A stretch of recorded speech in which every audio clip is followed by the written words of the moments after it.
Up to 48 million Americans experience some form of hearing loss, meaning cars like this one could be a game changer. Through sensors and alerts, the vehicle listens for critical sounds, such as sirens, horns, emergency signals, and sends visual and physical alerts inside the car right here in front of the driver. History is more than just books. I'm Regan Duceman, and after the break on WVU News, I'll tell you how these simple instruments can create more than just sound, but a community. I'm Regan Duceman, and after the break on WVU News, I'll tell you how education, compassion, and a few thousand whiskers is changing lives right next door. Now here, when you walk into the adoption, you are greeted by this buddy here. Hello. What happens when you can't hear this sound? I'm Regan Duceman, and after the break on WVU News, a group of students is redesigning the driving experience, making sure no one gets left behind. The growing stray cat population has become an increasing problem throughout the Mountain State. In West Virginia, nearly 180,000 cats are without permanent homes, meaning for every 10 people, there's one of these little guys looking for their forever home. That's why places like this rely heavily on community support. I'm Regan Duceman, and after the break on WVU News, I'll tell you about the 18-year-old and his family making Morgantown a little bit sweeter. Now, this band is passed down from oral tradition, meaning that they don't use any music sheets to play. Instead, they go based off of feeling, heart, and what they've heard. Misty Reese has walked through the store multiple times within the past year on her journey toward recovery from breast cancer. But that journey didn't start here. It started with her intuition. I had that gut feeling, that something's wrong. I'd already had 2 mammograms at that point, and then a ultrasound. For Reese, that feeling turned into a diagnosis in 2024. It was really emotional. I saw it pop up like in big black and bold letters, seemingly carcinoma, invasive, just the words hit me, it was like invasive, carcinoma, and I just lost it. And just like that, everything changed.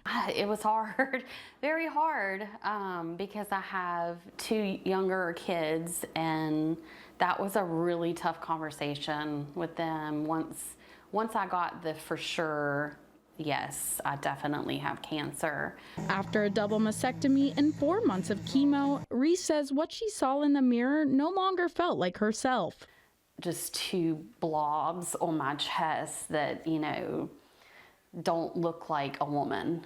But in a small studio in Charleston, there's an artist trying to change that story for women like Reese and so many others. I want them to get their confidence back, mostly. So I want them to feel that, they've reached the end of this, and it's the last thing to do, so they can kind of just cross everything off their list. This is restoration tattooing, a specialized art form recreating what cancer took away.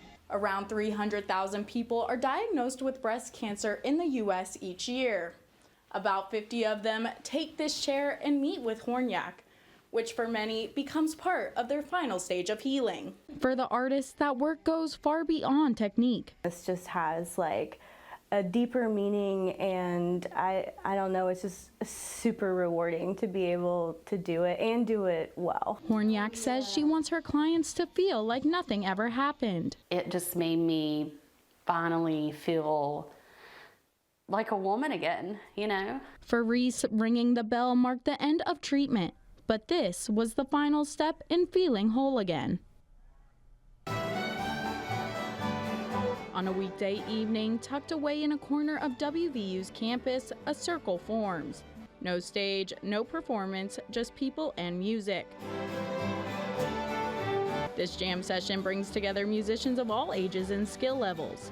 At the center of it all, community members who say what's happening here is older than any of them. I think that it's just a really essential element of culture, American culture, Appalachian culture, and I think that there have been, over its history, I feel like Appalachia has been like sort of pushed down in a lot of aspects. So I think that being able to have a way to really keep the culture alive and invigorated is really important.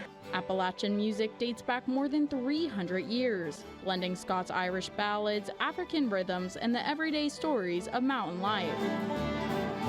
Many of the tunes played today were never written down. They were learned by ear, passed from neighbor to neighbor. Long before concert halls and music festivals, this music lived on front porches and in living rooms, or any space players could find. But this jam band uses the lobby of Percival Hall on WVU's campus in an effort to pass this down to the next generation. One local music teacher says this group strives to keep that oral tradition alive. The majority of the tunes that we play are all passed down through word of mouth and by just listening. Thankfully, we live in a modern age and you can kind of look up recordings and things, but most of my favorite tunes I've never heard on the internet, I've only heard here. These sessions aren't about perfection. Missed notes are welcome because the point isn't how it sounds, it's that it's still being played. Silvernagel says she keeps coming to these sessions not only to strum along, but to form bonds. A lot of these people have become extremely close personal friends of mine.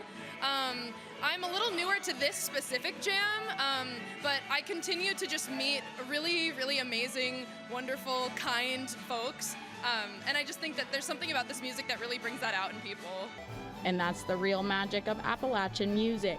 It doesn't live in museums or history books. It lives right here, in shared chords, shared stories, and a community willing to pull up the chair and join in. And director Kimberly Chapman says their mission goes far beyond rescue. It's about building compassion, creating educational opportunities, and strengthening the community around them. 1 in 8 women in the U.S. will be diagnosed with breast cancer.